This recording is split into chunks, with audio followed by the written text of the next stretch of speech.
मोसीरो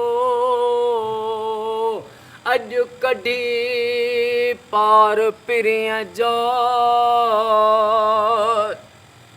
दिल बरो महकड़ो व्यो फोड़ाए सो यो कह जो थियो डो जो अमर मूसी ईअं कयो या अल्लाह तोखे मज़लूम करबला इमाम हुसैन जो वास्तो थिए अॼु को साईं फ़कीर अरबाब अली मेतलो साहब जो ख़ैर मौला जो न्याज़ कयो अथऊं अॼु को न्याज़ नज़रे अल्लाह न्याज़े हुसैन पंहिंजी बारगाह में क़बूलो मंज़ूर फरमा ओ मौला फ़कीर अरबाब अली मेतलो साहब के साईं जे पुटनि खे साईं जे न्याणियुनि खे सभिनी घर वारनि खे सिहत ॾे ऐं मुश्किलातनि खां पनाह अता फरमा ओ मौला ए करीम सवाब अली मेतलो ऐं उन जे बचड़नि ते जेके बि मुश्किलातूं आहिनि अली असगर जो वास्तो थी उहे मुश्किलातूं दूर फरमा ओ मौला फ़कीर साईं जे मुनीरनि साईं जे रोज़गारनि में ज़ाहिरी ऐं ग़ैबी बरकतूं गंज अता फरमा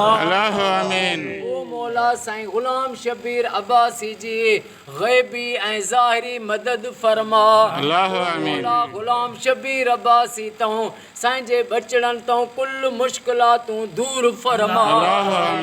ओ मौला हे घर तुंहिंजे अमान में आहे हिननि जा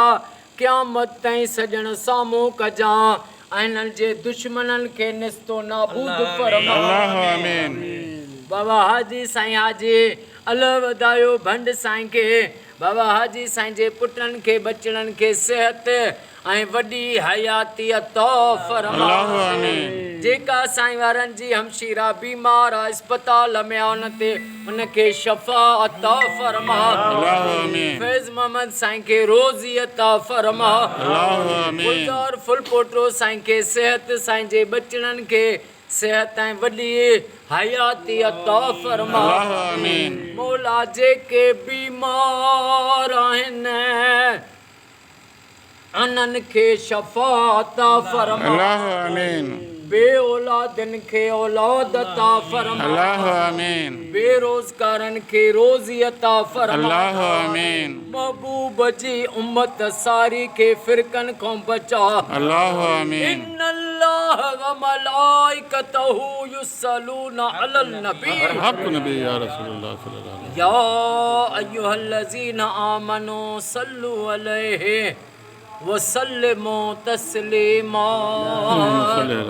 अल्लाहुम्मा सल्लि अला मुहम्मद व आले मुहम्मद ला इलाहा इल्लल्लाह मुहम्मदुर रसूलुल्लाह नारे हैदरी